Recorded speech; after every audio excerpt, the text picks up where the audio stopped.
Third front की सरकार बनेगी, हनुमान बेनीवाल किंग मेकर होगा। कांग्रेस और बीजेपी दोनों एक ही सिक्के के दो पहलू हैं, एक सामने आते हैं तो दूसरा नागना आते हैं। आरएसएस कौन है, मैं आपको पूछता हूँ, आरएसएस कौन है? दुनिया जानती है। दुनिया जानती है ना, तो क्यों लगा रहे हैं वो मुसलमानों के नारे? क्यों लगा रहे हैं मुसलमानों के? और जांच करने के बाद में पता चला जो नारा लगा रहे थे सारे के सारे आरएसएस के आदमी थे। आरएसएस कौन है? आरएसएस कौन है, मैं आपको पूछता हूँ, आरएसएस कौन है? दुनिया जानती है। दुनिया जानती है ना, तो क्यों लगा रहे हैं वो मुसलमानों के नारे? क्यों लगा रहे हैं? ओनली फॉर जनता को भड़का रहे हैं। धर्म पे नाम पे राजनीतिक है और बीजेपी के पास कुछ नहीं है। धर्मवाद की राजनीति बीजेपी कर रही है। क्या बीजेपी कर रही है धर्मवाद की राजनीति। धर्मवाद की राजनीति अगर बीजेपी करे, लेकिन कहीं ना कहीं अब बीजेपी को फॉलो आपकी कांग्रेस पार्टी भी कर रही है, क्योंकि पहले जो कांग्रेस नहीं करती थी, अब हिंदू धर्म के प्रति कांग्रेस भी आकर्षित हो रही। राहुल गांधी जो पहले मंदिर नहीं जाते थे, अब मंदिर जा रहे हैं, खुद को जनेऊधारी पंडित बता रहे हैं, जाके दर्शन कर रहे हैं, टीका लगा रहे हैं। कांग्रेस और बीजेपी दोनों एक ही सिक्के के दो पहलू हैं, एक सामने आते हैं तो दूसरा नागना आते हैं। एक पहले क्या है, एक सामने आते हैं दूसरा नागना आते हैं। और राजस्थान में अब की बात थर्ड फ्रंट का राज आएगा, थर्ड फ्रंट की सरकार बनेगी, हनुमान बेनीवाल किंग मेकर होगा।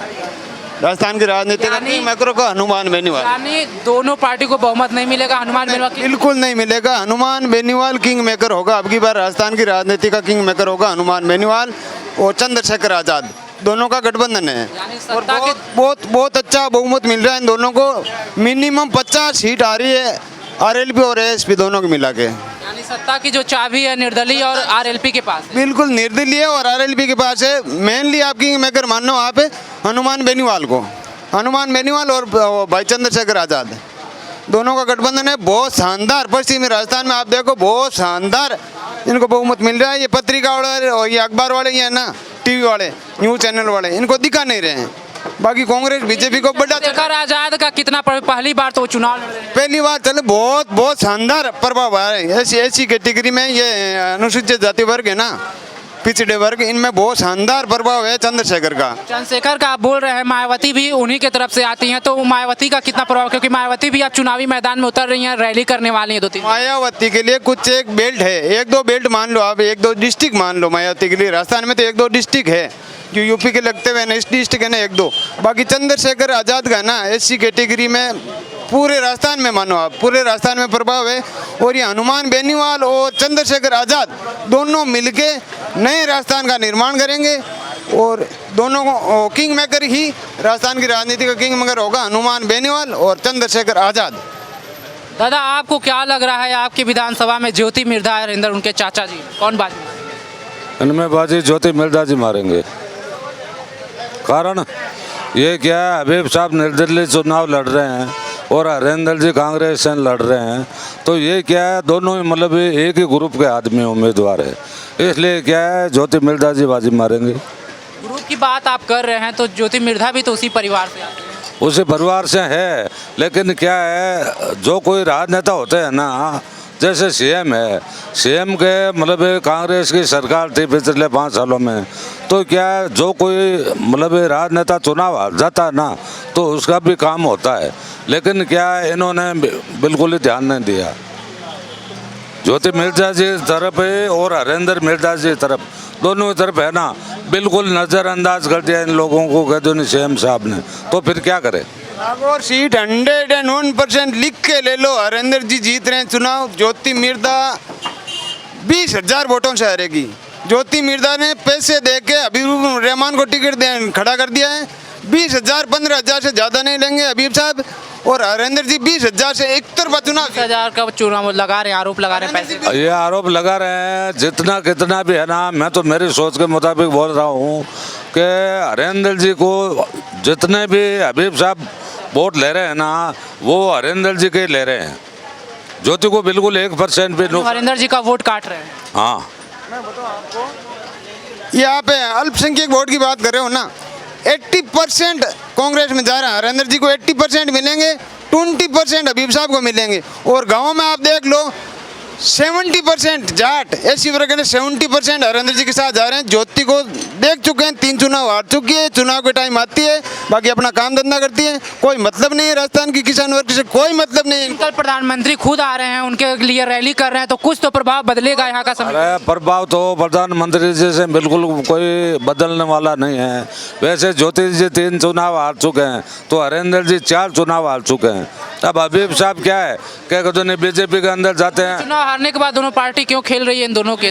तो इनको कहते नहीं क्या है, बलि के बकरे बना रहे हैं। कहते नहीं राजनेता लोग है ना, वो बलि के बकरे बना रहे हैं।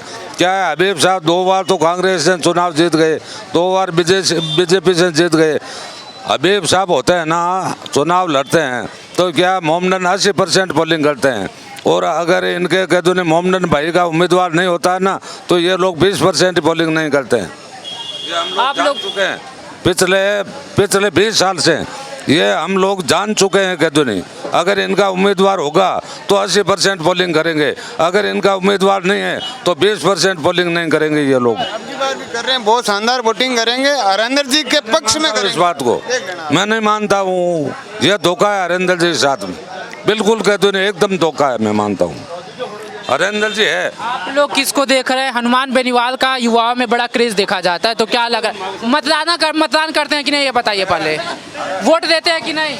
वोट भी नहीं देते हैं। अरे भाई साहब, बेनीवाल साहब के मैं बारे में मैं बताऊँ, बेनीवाल साहब का क्या है, युवा नेता है, तो क्या है, युवा नेता भी है और काफ़ी लगाव भी है यहाँ के लोकल एरिया से, और यहाँ का कलेक्टर एसपी है ना, वो भी है ना, उनके अंदर भी भय है बेनीवाल का कि ये किसी टाइम किसी वक्त कुछ भी कर सकता है।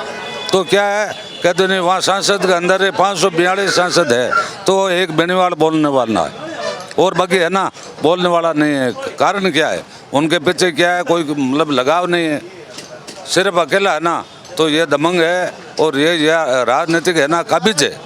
क्यों कि ये राजनीति है ना छल कपट बदमाशी गुंडों की है, कहते नहीं ईमानदार आदमी की राजनीति नहीं। हरेंद्र जी है एकदम कहते नहीं, न तो बदमाशी इस आदमी के साथ में, न कोई कहते नहीं मान लो चालाकपन है, न कोई गुंडापन है। इसलिए क्या है, शांत स्वभाव वाले कभी भी आगे नहीं बढ़ेगा। शांत ईमानदार आदमी के हमेशा के लिए आज के युग में कहते नहीं मतलब जीत कभी संभव नहीं है। यानी राजनीति में ज्यादा प्रभाव गुंडे वालों का है। हाँ, आजकल क्या है, कलयुग है, तो क्या उनको चालाक छल कपट और ये गुंडू बदमाशों को क्या है बढ़ावा दे रहे हैं क्या दुनिया राजनेता। हनुमान जी कहाँ गुंडागर्दी कर रहे हैं? हनुमान जी राजस्थान की राजनीति के चमकते हुए सितारे हैं। हनुमान बेनीवाल का एक ही नारा है, भ्रष्टाचार मुक्त राजस्थान। अब की बार देख लेना हनुमान मिटेगा। मोदी जी ने बोला कि हम कहते हैं फॉरेन से काला धन लेके आएंगे, जन धन खाते के अंदर डाल देंगे। लोगों के कहते हैं बहन चो दुनिया भर के चंपल जूते कहते हैं फट गए, कहते हैं फिर के चक्कर लगा कर हमारे खाते के अंदर पैसे आएंगे, हमारे खाते के अंदर लाल पाई भी नहीं मिली।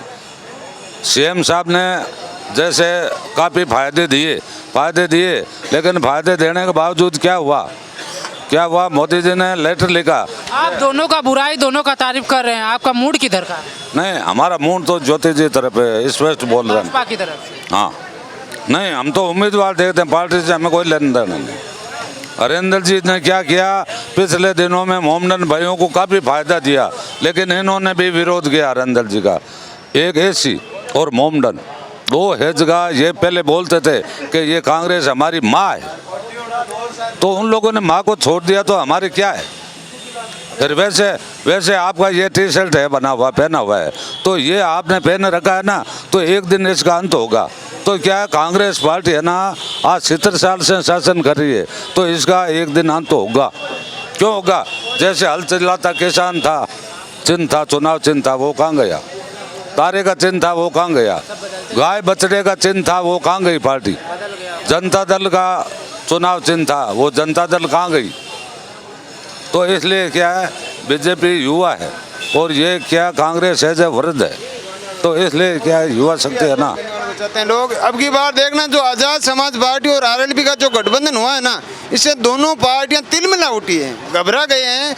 ये पेपर वाले, ये मीडिया वाले सारे बता रहे हैं ना कि 10 सीटों पे आरएलपी फाइट में, तो ये चाह रही है 30-40 सीटों पे 101% फाइट कर रही है और 30 सीटें वन साइडेड जीत रही है आरएलपी। नागौर की देख लो आप। आरएलपी, हम लोग किसान हैं तो क्या खेत के अंदर कष्ट से क्या काम करते हैं, मतलब गुड़ाई और बुनाई करते हैं ना। तो इसलिए क्या है, बेनीवाल साहब आरएलपी तो ये सोच रही है कि अगर कोई कांग्रेस और बीजेपी के अंदर तनाव होगा ना तो ये पार्टी लगा देंगे, दोनों पार्टी के जबरदस्त पार्टी लगाएंगे। इनके कुछ उम्मीदवार आ जाएंगे ना, तो कांग्रेस हो या बीजेपी हो। क्या लग रहा है, इस बार परिवर्तन होगा कि सत्ता रिपीट करेगी? अरे परिवर्तन है। अगर ये बेनीवाल साहब के कुछ आदमी आ गए तो बेनीवाल साहब है ना, तो कांग्रेस को कहते नहीं आप आते धिकार देंगे, बीजेपी को धिकार देंगे। परिवर्तन हुई ना, बिल्कुल परिवर्तन जनता बीजेपी आम आदमी परिवर्तन ही चाहता है। लेकिन कोई कांग्रेस रहेगी, यहाँ किंग मेकर होगा हनुमान बेनीवाल। पिछली सरकार में अगर पायलट के नाम से वोट दिया लोगों ने तो क्या हुआ, हाईकमान ने कह दिया, ऐसा बोल दिया, तो क्या है 200 उम्मीदवार विधानसभा के अंदर होते हैं तो उनके अंदर कोई सेम के काबिज कह दो नहीं, एक ही उम्मीदवार नहीं है। 2 दफे वहाँ से दिल्ली से केंद्र से कह दो नहीं, हाईकमान ने बोल दिया, कैसा कह दो नहीं, आप बात कह दो नहीं, ये सीएम होगा राजस्थान का। क्यों ऐसा, क्यों भाई? सांसद के अंदर 542 सांसद होते हैं तो क्या है, कह दो नहीं, आप बात है उनके बारे में क्या, पीएम के बारे में विदेश से लेके आएंगे क्या, विदेश से लेके आएंगे क्या भाई? 542 सांसद है तो फिर उनमें से एक आदमी सीएम के पीएम के काबिज नहीं है तो क्या फॉरेन से लेके आएंगे पीएम के लिए? तो ऐसा क्यों भाई? अगर 200 विधानसभा के अंदर मतलब एमएलए है तो उनमें से कह दो नहीं, मान लो सीएम को मौका नहीं दिया जा रहा है और केंद्र से क्या कह दो नियुक्त करके भेज देते हैं हाईकमान, कैसा ये सीएम से राजस्थान का, ऐसा क्यों? ये थे नागौर के लोगों का मत। आपको बता दें कि कल प्रधानमंत्री नरेंद्र मोदी का भी यहाँ पे एक विशाल जनसभा, वैसे में देखना होगा कि प्रधानमंत्री नरेंद्र मोदी के रैली के बाद यहाँ का समीकरण कितना बदलता है, क्या ज्योति मिर्धा के पक्ष में आता है या फिर प्रधानमंत्री का आना कितना यहाँ कारगर साबित हो रहा है। हम सारे विधानसभा चुनाव खबर कर रहे हैं, पल पल के लिए बने रहे हमारे साथ और देखते रहे। इन पर धन्यवाद।